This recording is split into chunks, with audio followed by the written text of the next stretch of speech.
Welcome, everyone, and thank you for joining us for a Summer Osteoporosis Canada Cook with OC webinar. Before we begin today, Osteoporosis Canada acknowledges the land that our offices, located in Toronto, are on is the traditional territory of many nations, including the Mississaugas of the Credit, the Anishinaabe, the Chippewa, the Haudenosaunee, and the Wendat peoples, and is now home to many diverse First Nations, Inuit, and Métis. We also acknowledge that Toronto is covered by Treaty 13 with the Mississaugas of the Credit. My name is Tracie Napoli, Director of Fund Development and MARCOM at Osteoporosis Canada, and I will be your cooking demo host. This webinar will provide general information about cooking and food knowledge. It is not intended as individualized health advice. If you have any questions, reach out to a registered dietitian or your doctor. Now, we would love to hear from you. So if you have any questions or comments related to the webinar, just click the Q&A icon at the bottom of your screen, or you can enter comments in the chat. And we'll do our best to answer as many questions as we can during the webinar within the time available. Nutrition is a key component for strengthening and maintaining healthy bone and muscle, as well as in the prevention and management of osteoporosis. We work to provide strategies, new ideas, and develop recipes to help you get the nutrients needed for good health. Well, which nutrients do you need, and how much of each do you need daily? So on the Osteoporosis Canada website, we have a whole nutrition section where we list each of the nutrients, so calcium, vitamin D, protein, magnesium, and vitamin K. We list what the daily recommended values are, and we also put some suggestions for foods that contain these nutrients. You can visit the nutrition section at osteoporosis.ca/nutrition for more information. We also work on strategies to help you get the bone building nutrients needed. So here are just some tips to help. Plan ahead, choose versatile ingredients, and switch things up. Simple, easy to make meals like sandwiches, wraps, or do-it-yourself meal kits are a perfect way that you can get the nutrients you need, make sure you're eating well, stay on a budget, and you can take them on road trips or keep them on hand for a quick meal. They're affordable and allow for personal choices when preparing meals for more than one person. Now, one strategy is also to think outside the box. You may have a great idea to help you prep. We get a lot of comments from people saying that they either don't like to cook or they're used to cooking for larger numbers of people, and now it's only for themselves or one other individual. So think outside the box of ways that you can ensure that you're eating well and getting the nutrients needed. Today, our cooking demo featured recipe is a Carne Asada Sandwich, and each serving has 250 milligrams of calcium, 32 grams of protein, 0.2 micrograms of vitamin D, and 22 micrograms of vitamin K, and 60 milligrams of magnesium. Now, you can get the full recipe on the website. I'll also pop that in the chat, and that's at osteoporosis.ca/recipes. It's now my pleasure to welcome our friend, Emily Richards, a professional home economist, freelance food writer, chef, and she is the author and co-author of 11 cookbooks. Emily also writes and develops recipes for print and online publications that include everyday cooking and healthy eating, and she can be found on TV, radio, and webcasts, just like this one. Please welcome Emily. Hey, Hi, everybody. Emily. Hey, Tracie. I hope you're having a great day so far. I am. It's a little hot where I am. Hope it's not too hot where everyone else is. Before we begin, as we like to do, we're going to give away an apron. So if you're on at the end of the webinar and we call your name, you will get one of those unbreakable aprons. And it's hot. It's humid. We also are looking for some yummy summer day recipe ideas. And I think we've had a lot of interest in this recipe. Well, it's great. And for those of you right off the bat that are wondering, carne asada, carne is meat, and together, carne asada is grilled meat. So it's perfect for summertime. And as a sandwich, it makes it portable as well. But we're going to talk about lots of those things, the portability of it, or if you don't want to have it as a sandwich. What I love about this is that there's different components in this recipe that you can break apart and use them in other ways at home. So I always love a recipe that has multifaceted reasons of making it, and this one certainly does. And we are going to be using a thin cut, a fast fry steak, which is fabulous. Most grocery stores do carry them, and we'll talk about that a little bit more in detail, but it is something that you can ask for. Oftentimes, we're in Canada, so if you're going to the store, you don't want to ask, everything's out there. Feel free to ask if there's someone behind that meat counter and there's not something that you would like or that you're looking for, start up a conversation, because that's really how things get started and get into the grocery store. If they don't know you want it, it's not going to be there. So we're going to start off by marinating our beef. And the marinade has lots of big flavors. So oftentimes when you hear of grilled meats, you might think of countries like Argentina as popular countries that grill. Well, guess what? As Canadians, we love grilling as well. And so do most North Americans. And so what's fabulous about this is that you can translate this marinade to other proteins as well. So whether you're looking for a different protein like a poultry, you could also change this up and use it for a plant-based protein like tofu as well. Okay, so we're going to start off with that, and I'm going to use the vessel that I'm going to marinate the meat in. So I'm going a little bit large here. It has, we're using about 12 ounces of meat. So you don't need something this large, but probably at least 11 by 7. And something that's non-reactive, we are going to be adding a little bit of lime juice to this. So it does have that acidity to it. So this is not where I would pull out my baking pans, my metal baking pans. I know sometimes they're very convenient, but something like glass or ceramic would be perfect for this. Okay. All right, so we're going to start off with a little bit of just a neutral oil here, so something that doesn't have big flavor, but if you have extra virgin olive oil at home, that will work as well, okay?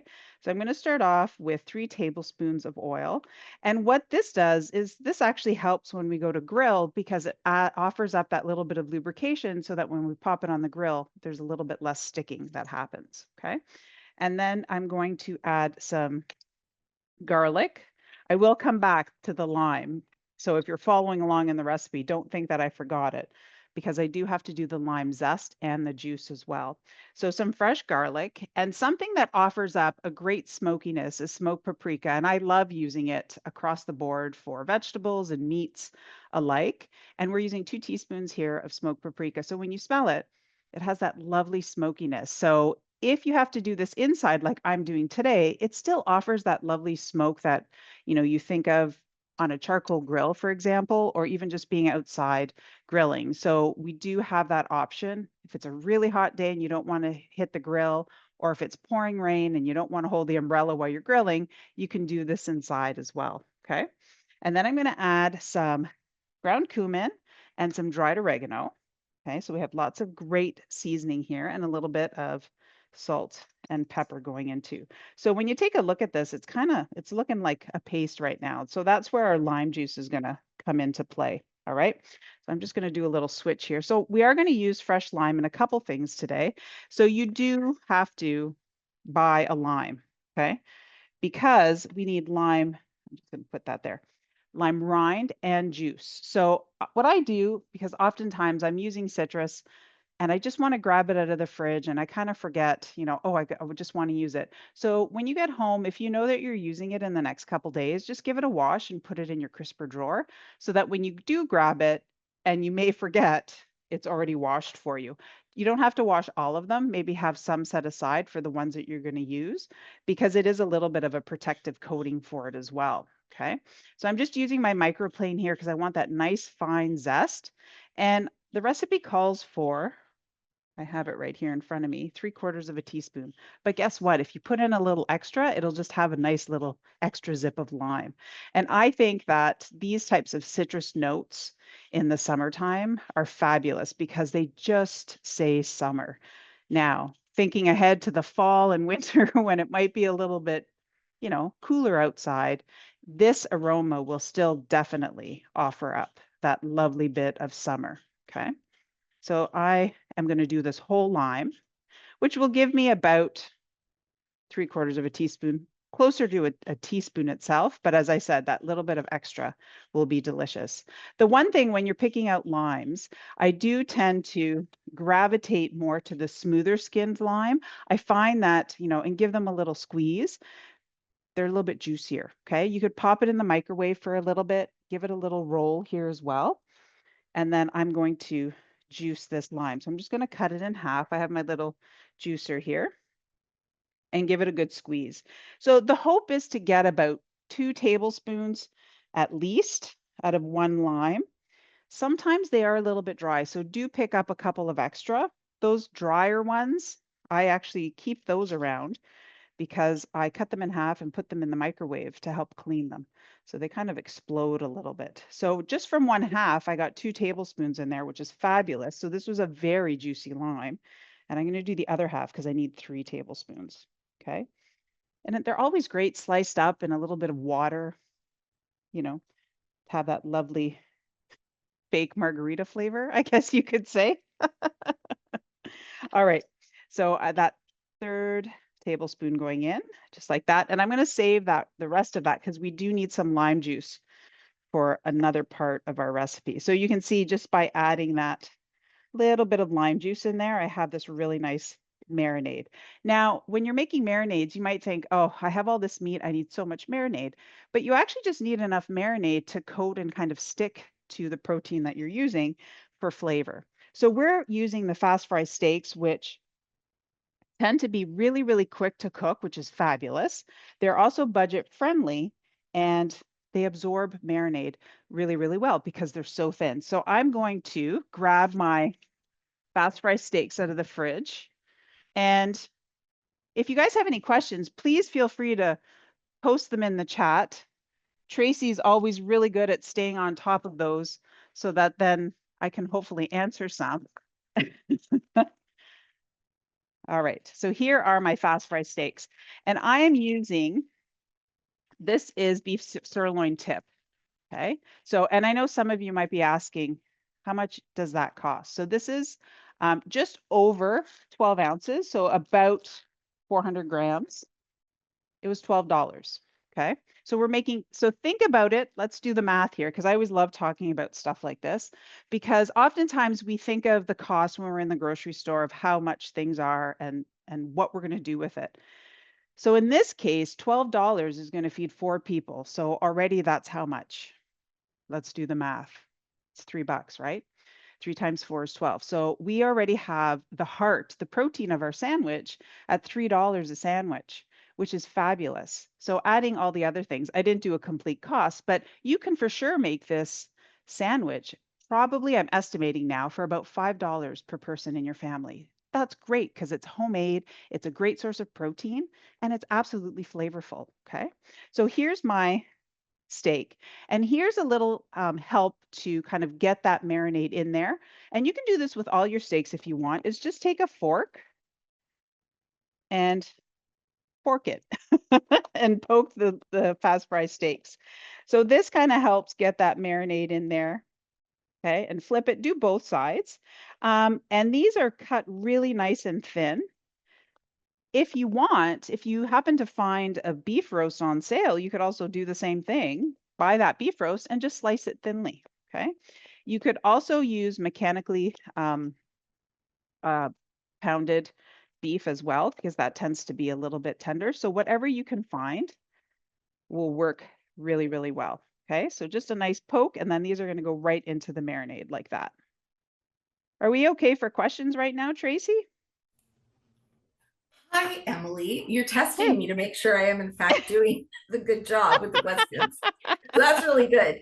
So yes, we actually do have some questions. So Leslie from Winnipeg, actually, hi, Leslie.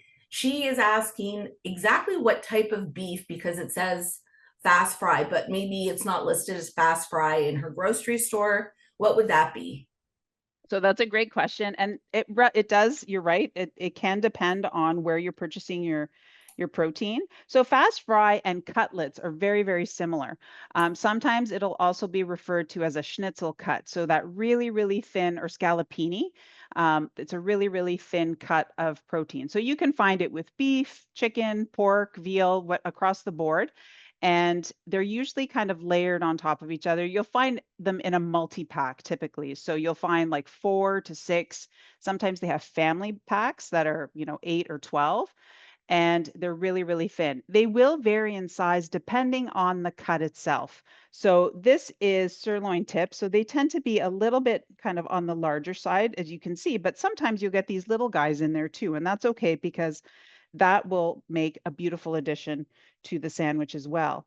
You can actually also find fast fry or cutlets with eye of round. You can also find strip loin steaks that are cut really, really thin, and they work really well as a fast fry as well.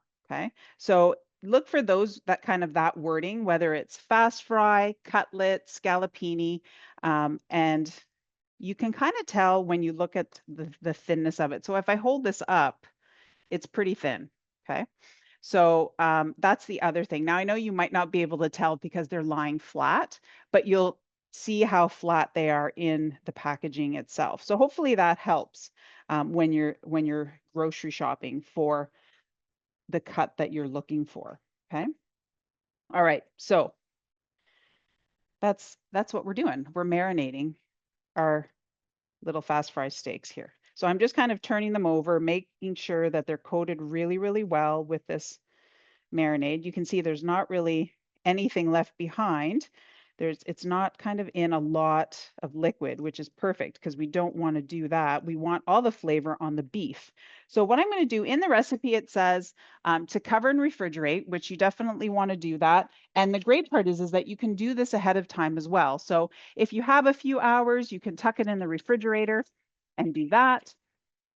We don't have a few hours today, so I've purposely kept my kitchen a little cool so that I can leave it just off to the side, because we're going to make a couple things to come back to it. And I also, right now, that fridge is so full, that pan is not fitting in there. All right. So that's kind of our first step, getting the meat marinated, which is perfect. So now we're going to get some other components together. So when we think of a sandwich, you might think of, a deli meat sandwich where there's lettuce, tomato, and maybe some other veggies, which is fabulous. And this is a great place where you might use leftovers in a sandwich. So the great thing about this is that we have some other components of the sandwich to make it a little bit fun and zesty, and definitely spirited with spice. So if you are not a spice fan, not to worry. You can restrain the spice because you don't have to do that. So we're going to start off first with some refried beans. You can buy refried beans in a can, or you could just use your favorite bean and buzz it up so that it's a little bit chunky or smooth, like what I have here. This is refried beans. You could use pinto beans, you could use Romano beans. This could even be chickpeas if you wanted. And then just mash them up. You can add some seasoning to it if you wanted. I like a little cumin in mine. You could also season it just simply with salt and pepper, or you can leave it out completely because we are going to add some other components to this. So what this mixture is, it's like a nice, think of hummus, right? If you're adding it to a sandwich, this is kind of the same idea with a slightly different flavor. So here we're going to bump up the flavor, not to mention we're going to bump up the protein and the fiber in the sandwich because we're using it. It'll help kind of fill you up a little bit. We're going to add some spice and some herbs to this. Okay, so what I have in this little container are some chipotle peppers. And chipotle peppers are smoked jalapeno peppers. So they are typically red jalapeno peppers that they smoke. So remember I talked about the smoked paprika and that smokiness? This is the other addition. So these can be kind of big when you take a look at them. And if you're thinking, oh, I don't think I like spice, you don't have to use this, or you can use less of it. Okay. These come in a can packed in adobo sauce. So kind of this tomatoey vinegar sauce here. So you could also just use some of this in the mixture as well. So if you wanted to just take a teaspoon or two to try it, what it will do is add a little bit of that smokiness and just a little bit of heat. Okay. If you just have fresh jalapeno peppers, you can chop some of that in there too, because that's going to offer up a nice little bit of heat. This is a big guy here, so I'm going to look for a smaller one, if there is one. There might not be. Just a little one here. Yeah, there's one. It's about half the size, okay? So all I'm going to do is chop this up so that I can add it to the refried bean mixture, okay? And if you have a nice white cutting board like mine here, it might stain a little bit, but it's definitely worth it if you want that nice smokiness. So I'm just kind of giving it a really good chop. You could also just buzz this up. If you're already pureeing some of your beans, just add the pepper in whole and you can just buzz the whole thing up and then it'll be nice and smooth. Okay, so in goes my chipotle, just like that. And then talked about fresh herbs. We're going to use some cilantro and we're going to use it again in a couple of places. So I unfortunately didn't grow any cilantro this year, so I had to buy some. And when I buy my fresh cilantro, I take it home, I wash it, and I wrap it in some paper toweling because again, I want to grab it and use it. So this was just wrapped in some dry paper towel. And what happens is as it sits and absorbs the moisture, I change it to a dry paper towel. So over a few days, it probably gets changed about once, and then it lasts for another week or so after that. So I'm just going to take, I think, how much do I need here? A couple tablespoons for this one. So I'm going to chop up some because I know I need some for later too. And I like chopping the cilantro even with some of the stems, the smaller stems, because they have lots of great flavor. And then if you want, you can save some of those leaves for garnish. If you're a cilantro lover, then by all means, you can even tuck some of the fresh cilantro leaves in the sandwich, kind of like you would with lettuce. And it has such a nice, great burst of flavor. Now, I know there's some of you cringing and thinking that, oh my gosh, I don't want to use cilantro. That's okay. You don't have to. But try to use a different herb.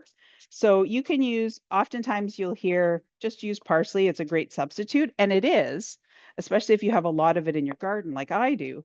But it doesn't always offer that same punchy flavor like cilantro. So for something like this, and to stand up to the chipotle pepper, I would recommend using a combination of basil and mint because they have some nice big flavor and you could definitely find that in each bite when you're eating it. So you could just use a combination of that or even just one.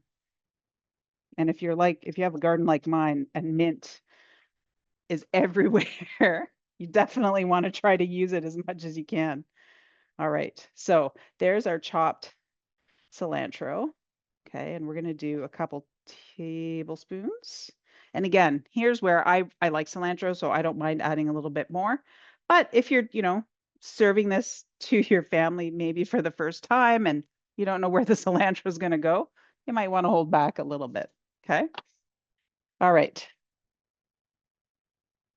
So then I'm just going to give this a little stir so that it's all together.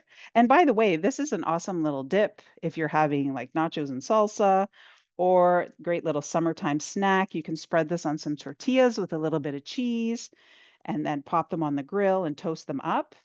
Just a nice little kind of vegetarian snack. So oftentimes people don't think of refried beans, and you can add other things like garlic in here. You could add some extra chili powder if you wanted. So it has a beautiful little color there too. So that's another little part of our recipe done. Okay, so I'm going to set that aside. And then we have a third component, which I love eating just on its own. If you have a spoon, you can kind of dig in and just enjoy it. All right, and that is a chunky avocado crema. It's pretty much exactly what it sounds like, avocado and cream. And in this case, we're using sour cream. So it's going to have some nice thick body to it. So the first thing we're going to do is cut up our avocado. And I'm just going to grab my knife back here. And you want to make sure your avocado is nice and ripe. So I'm just kind of going to roll the avocado around like this. And oftentimes this is where you'll see people just kind of twist and turn. And I'm going to actually turn it over and cut it one more time so that I have 4/4 of an avocado, just like that. So I can pull it off. I don't have to worry about putting my knife into the pit because the pit will come out. Okay, so just pop it out like that. And then I can also peel it. So then the only thing remaining that I need my knife for is to chop it up. Okay. And if you're a pro avocado masher, you do not need to chop it up. You can just put it right in your bowl and start mashing because it is a bit chunky. And if you want it a little bit chunkier still, what you can do is just chop it or dice it and stir it into the cream. So I'm going to do this so that I can mash it up. And I always like to buy my avocados a few days before I need them because you want them to be nice and ripe. So letting them kind of ripen at home is a great way to do that. So I'm just using a fork, nothing fancy here. If you have an avocado masher, because I know there are avocado mashers in this world, or a potato masher would work here too. Okay. I usually do this on a flat plate, but because I didn't want to dirty another plate, I'm doing it right in the bowl. So this is going to take a little bit of work, but I'm using the sides to kind of help me out. Okay. And Hey, again, this is, Emily. yeah. Oh, sorry. Hi, we just have so many questions. Well, Oh, you mashed yeah. that avocado. Can I toss you some Oh, for more? sure. Definitely. Okay. I also just a little tip. So first off, thank you for showing us another way to peel and cut an avocado. I don't know about anyone else, but whenever you're watching other programs, I know you watch us, but just in case, you're watching other programs, they do the big thing with the knife in the seed and they twist it. And I'm just like, there's all kinds of accidents I see happening. So that was actually a great um, tip. Also, if you have a pastry cutter to make it easier on your hands, if you're someone who it's difficult to mash with a fork, a pastry cutter or a potato masher is something that you could just kind of like do easily. So those are just a couple of tips, but I'll show everybody oh, what a pastry oh, cutter looks like, just perfect. in Just in case they don't case know what we're talking not about. everyone has a pastry cutter. This is a pastry cutter. Okay. Yes. So, and sometimes they do have like a flat edge too, but this, and then you can just mash it like this. It's also great for egg salad too. Yes, yeah, absolutely. Thank you for showing us that. So we are getting lots of questions, and I'm going to go back to like the protein. So we're getting a lot of questions on that. So Okay. some people are asking us, can they use chicken, veal? If we wanted a vegetarian option, can we talk a little bit about that? Yeah, for sure, definitely. So the options are, we're looking at the amount, right? So as I said, we're using 12 ounces, so 3/4 of a pound, about 375, 400 grams of protein. So you can use any of your favorite proteins. So beef, veal, pork, chicken, turkey. And then if you want to do a vegetarian version, I would use extra firm tofu, slice it into quarters.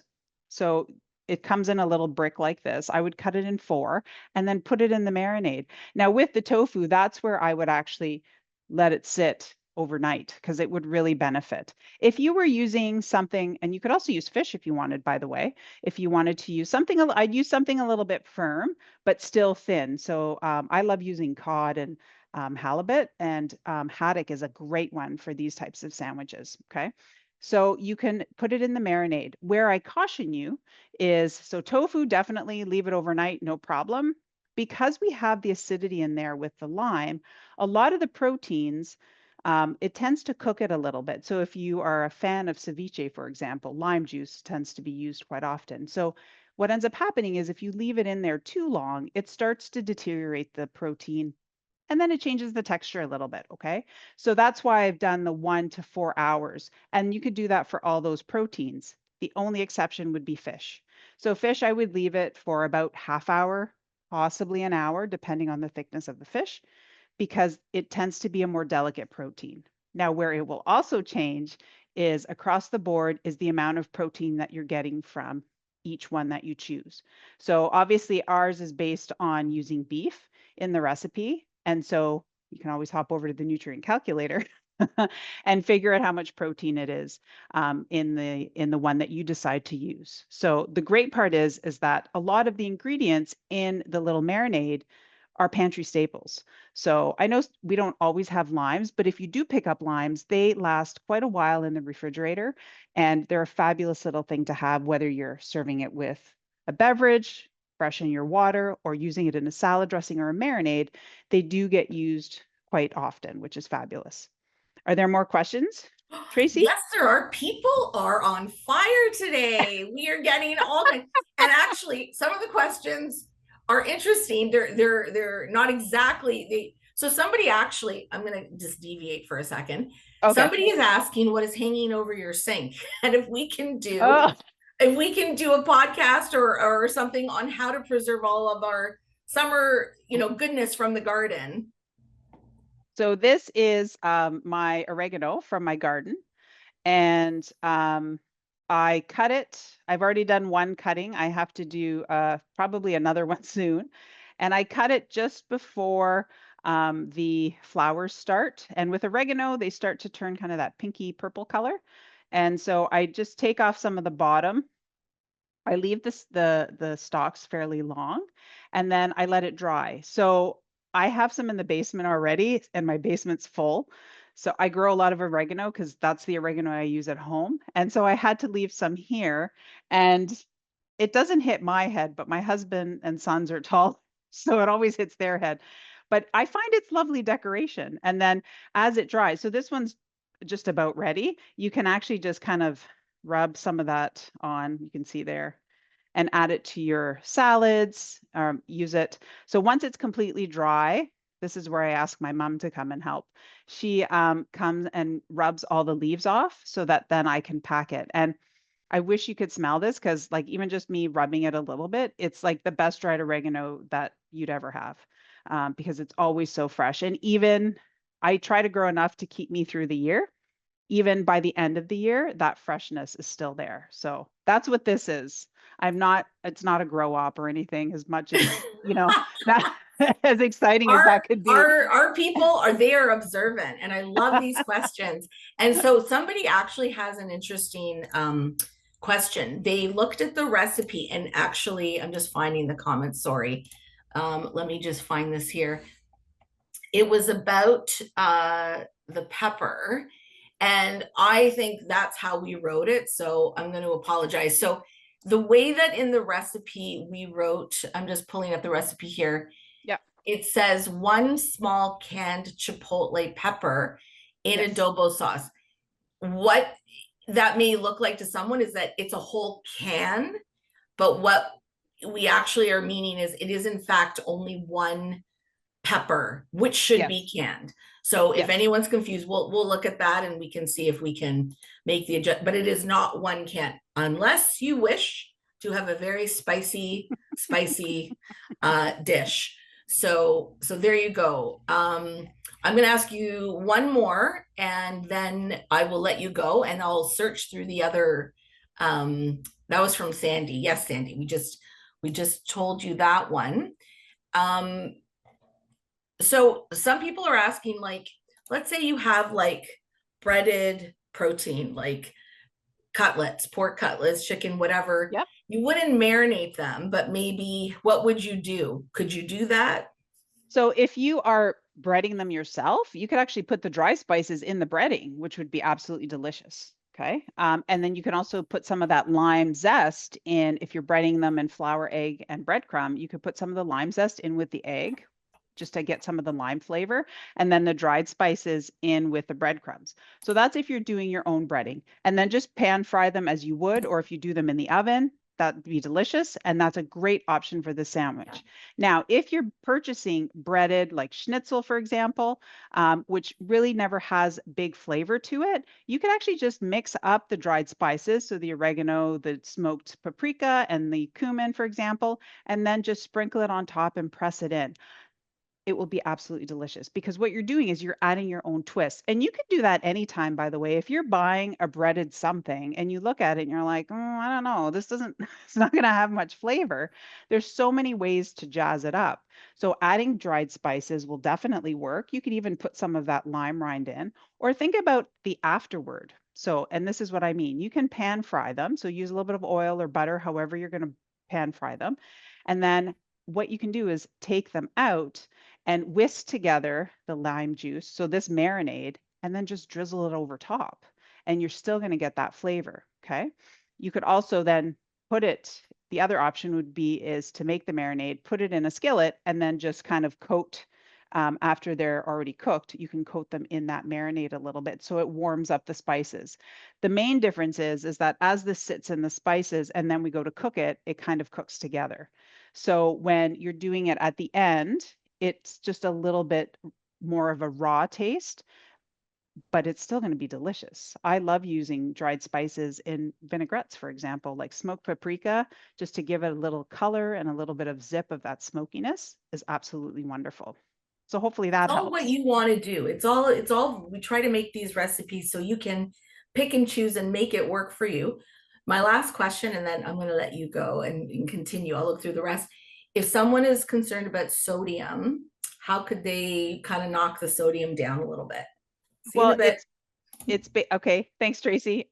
These are all great questions, by the way. So, and what I love is that when you're asking these questions, there's other people that are possibly thinking about it, or they're like, hey, I would have never thought of that. And I think that that's great because what ends up happening is that you're driving the webinar and we're finding out that much more. When you think about a recipe as is, and a lot of us do, we look at the recipe and we're like, I'm following the recipe, which is great. I love that. I work hard to make these recipes work, so I want you to cook them. But then also to kind of feel free, feel a little bit creative. And if you're unsure, this is a great place to ask those questions because oftentimes I don't remember to say stuff like that, or you can trigger another conversation, which is fabulous.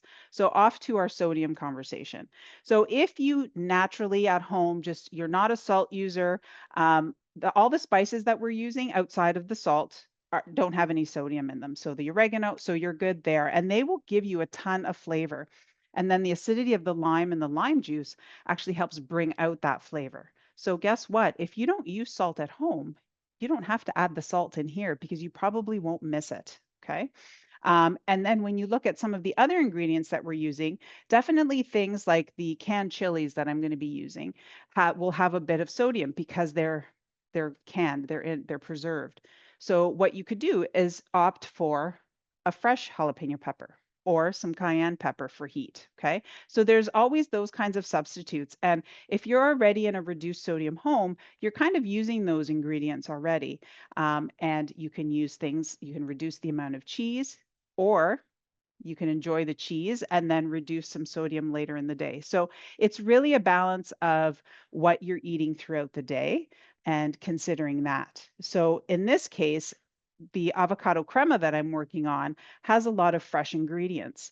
I am going to season it with a little bit of salt, but because again, we're adding some lime juice and we're also adding the cilantro, it might be big enough flavor for you already that you don't need to add that salt, or you could use that fresh jalapeno to reduce that sodium as well. So hopefully that helps with this recipe specifically. And also with the refried beans, when you're purchasing your beans, you can look for a no salt added bean, okay? Because they are in that can, it'll say right on the label. If you want to make sure that there isn't sodium at all, you can actually cook your own beans too from dried. So, and then just keep them in the freezer once they're cooked, and you can just scoop out what you need, puree them, and then season them to your liking, as opposed to focusing on the amount of salt in the recipe. Okay. My mom doesn't use a lot of salt. So every time she comes here, she tells me things are salty. So you just kind of, and I use her as a balance so that when I am developing recipes, I want to go down the middle and make sure that everybody's happy. All right, so I added the sour cream to our avocado. So I kind of mashed it. It's not a smooth mash. And then I'm also going to add the sour creams in there. I'm going to flip back here so I get the right amounts. It says here drained, pickled, sliced jalapeno peppers. So they come in a jar, sometimes in a can. You can use fresh jalapeno. You can also use these chopped green chilies, which are also jalapeno. And again, this is where you can add as much or as little as you like. So because these are already chopped as opposed to sliced, I'm only going to add 1 tablespoon because it's kind of spicy. Well, for me, it's kind of spicy. And then remember, I reserved that last little bit of lime juice, which I'm hoping is a tablespoon plus a few little dribbles. Okay. And then that cilantro that I saved over here, I'm going to add that in here too. And these ingredients is kind of what's giving us our fresh flavors here, which is really nice. And then I'm just going to add some salt and pepper. Okay. So I'm going to use a little bit of salt and pepper in here and just stir this around. And this is our crema. Now, if you're wondering, do I really need this for the sandwich? You don't. The sandwich is delicious just with the refried beans, but the texture that these two provide with the beef is absolutely kind of what brings me back for more. This is also, again, if you just want to have a chips and salsa night, this is a great addition. Or if you're making tacos or quesadillas, if you want something to dip into, this is also great with grilled proteins across the board. Delicious with fish as well. Okay. So, and that's it. That's all we need for our chunky crema. And I'm going to set that aside. So these you can make ahead, have them in the refrigerator and ready to go. And the great part is now all we have to do is cook our protein. Okay. So as I said, we're not going outside to the grill today because it's a little hot. And I'm not going to lie, the cameras really don't like that heat out there. So we're going to do it inside. Okay. So, and you'll notice I've always been referring to the recipe. It is something that I do, even though I've made this recipe numerous times. I like to prepare it as I've written it. That means that if you were here and tasting it, you'd be able to taste it as it's made. But if you've been taking notes as we've been going through this and you want to change a few things, by all means, that is kudos to your creativity and your relaxing kind of methodology of being in the kitchen. Now, not everybody feels comfortable changing things up, but maybe because we've been talking about it, you'll feel comfortable changing some things. Okay. So what we're going to do is I'm going to bring our little steaks back here. Now, my skillet is not as big as my barbecue, so I won't be putting all 4 in here because I want to leave, much like as if I was going to the barbecue, I want to leave some space around it so they get some nice grill marks and they absolutely will kind of cook quickly. So again, because these are really thin, they only take about 5 minutes to cook. Now, that's kind of for that little bit of a medium rare texture and doneness. Now, if you want to, you can cook them a little bit longer. What ends up happening is they do tend to get a little bit tough. So fast fry steaks, especially the ones that I refer to like sirloin tip and eye of round, for example, they are meant to be cooked quickly and taken off so that you can enjoy still that tenderness and flavor of them. They have that really nice beefiness to them.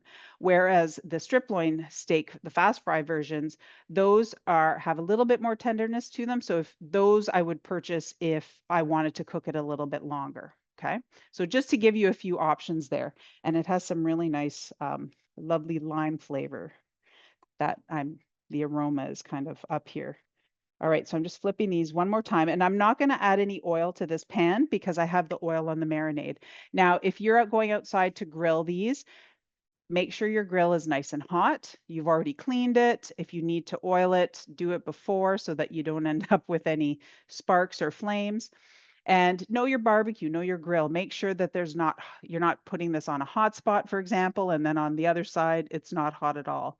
So if you know the area of your barbecue, which is always something that you do want to know when you're going out to the grill, so that you can kind of time it and know what you're doing. So here on a skillet, and by the way, if you don't have a grill pan, I'm using a grill pan today. If you don't have a grill pan, that's okay. You can just do this in a skillet. Okay, so a flat skillet, it'll still grill up beautifully. But I do want to get it nice and hot so that we get to hear that sizzle. And I'm just going to put it right across here. There we go. Get some in there. And I might have room for this little guy too. Yeah. So make sure that you get it all nice and flat on the grill. When you're outside, because the grates, obviously there's holes in between them, try to make it so that nothing is falling through the grate. It's nice and flat. Okay. And then right away, as soon as it hits the heat, you're going to start to smell all the wonderful spices and aromas and that citrusy lime that's going to come through. Okay. Any other questions, Tracie?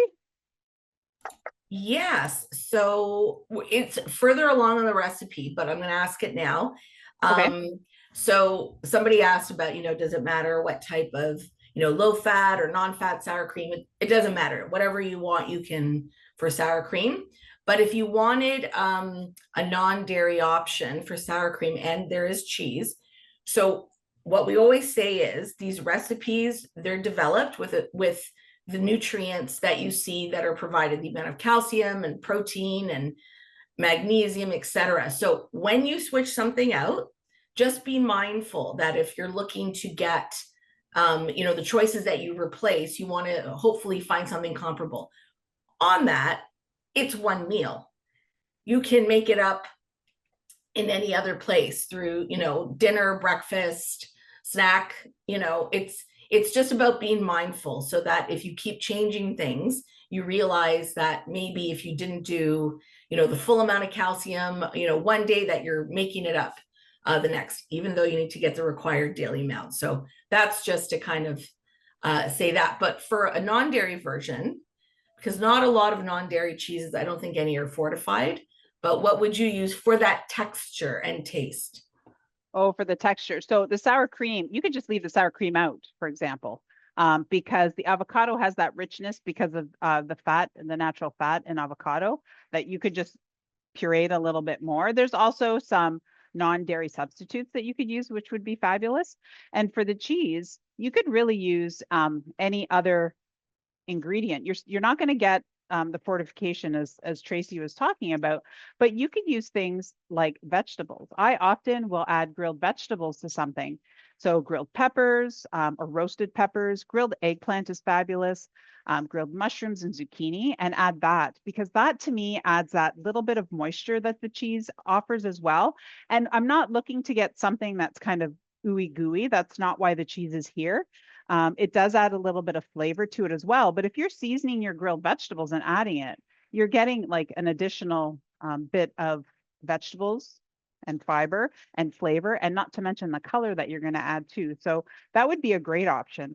And the other thing to note is we are making a sandwich. However, if you don't want to have this as a sandwich, this is just delicious on its own. So you could have this fast fry steak very easily served on some, I would cut it into strips and serve it on some salad greens with the avocado crema and the refried beans, or you could even tuck it into a tortilla.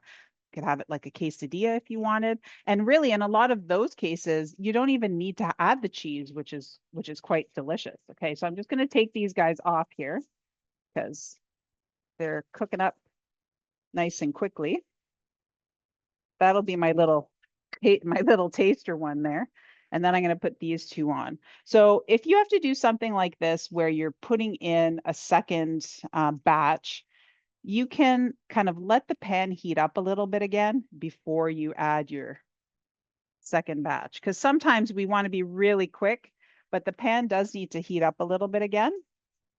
There we go. Okay, and I'll move this out of the way. Back here. I guess Tracie's coming over to do dishes later. I don't know. Yeah, right. I'm right on that. So I'm looking for my bread knife.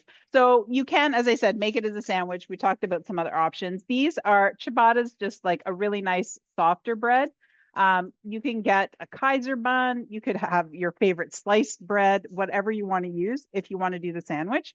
I went to the store. They had this beautiful olive ciabatta, which I was like, oh, I got to have that. And then just like a regular bun as well. So I'm going to do the olive one. Okay, and then just slice it up. And the other thing that we have in this recipe is just an added little tip on how to make pickled red onions, because I don't know about you guys, but when you go to restaurants or sandwich shops, they always have some pickled something. Pickles are delicious, by the way. I would add pickles to this as well. But pickled red onions are super easy to make at home. So we gave you the instructions for that. So very simply, you just heat up some red wine vinegar. You can use other vinegar too, but the red is really nice because it helps bring out the color of the red onion with a little bit of sugar and salt. Bring it to the boil, thinly slice a red onion, and then you just let it sit there. Okay. And then look at the color of these. Aren't they gorgeous?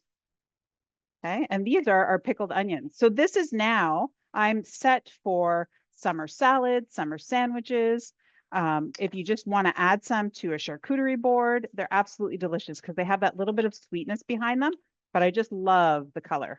Okay, so we're going to use that as well.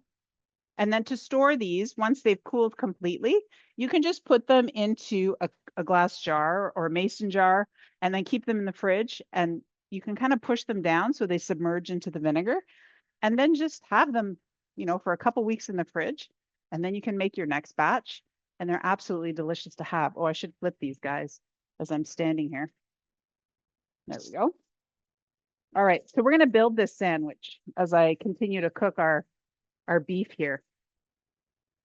And soon I think my dogs are going to come over too because they're going to want, but you'll never see them. They're Yorkies, so they're down low. All right, so I cut this in half and I did a very bad job cutting this as I'm looking to the bread. I was just so excited.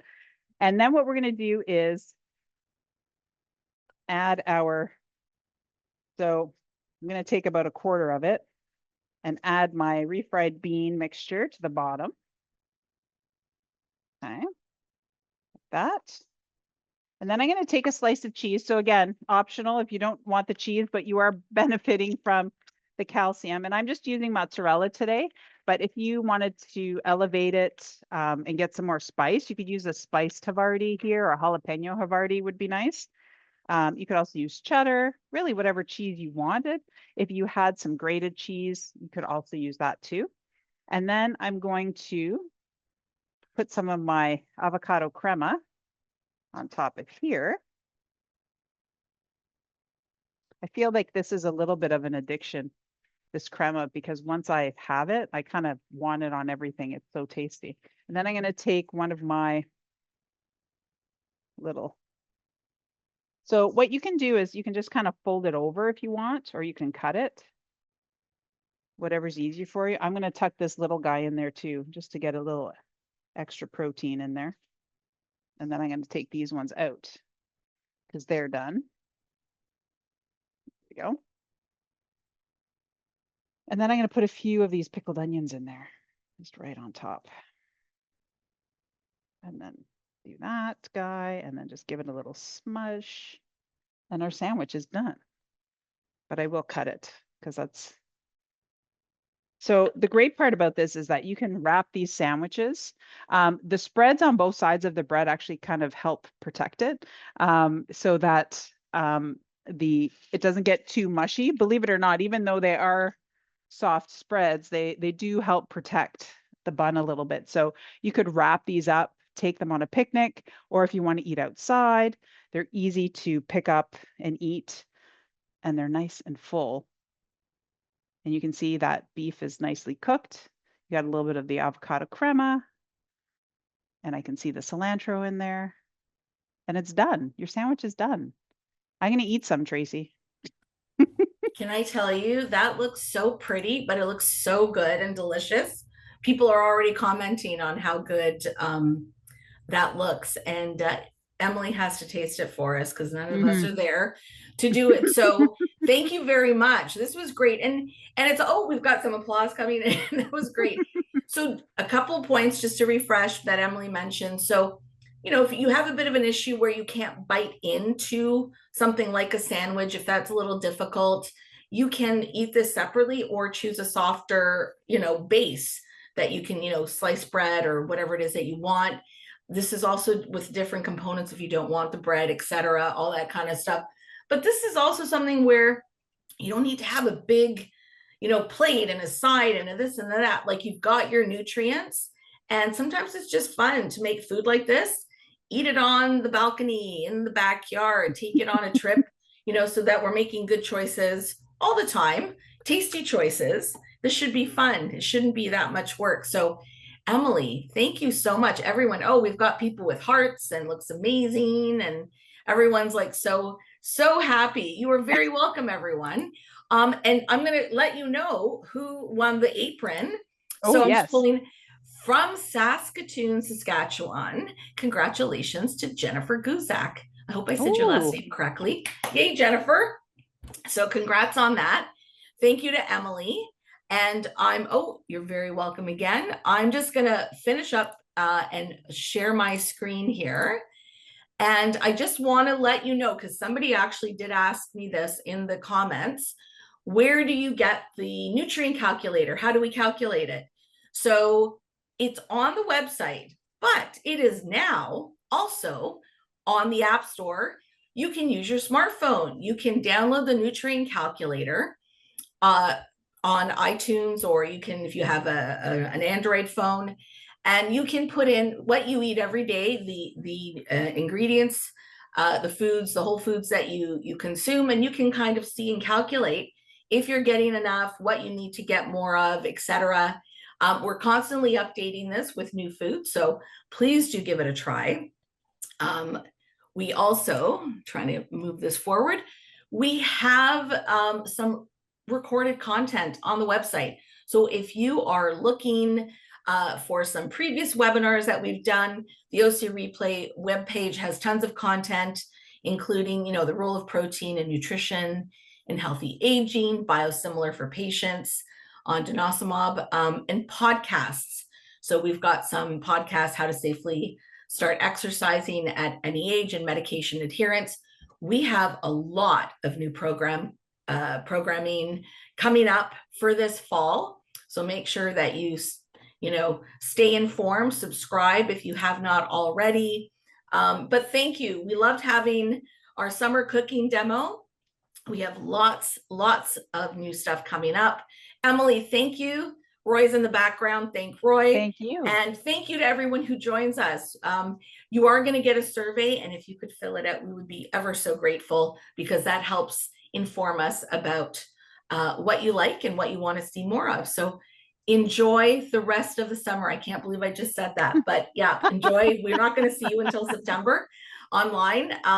Take care, everyone. Stay cool, stay well, and happy cooking.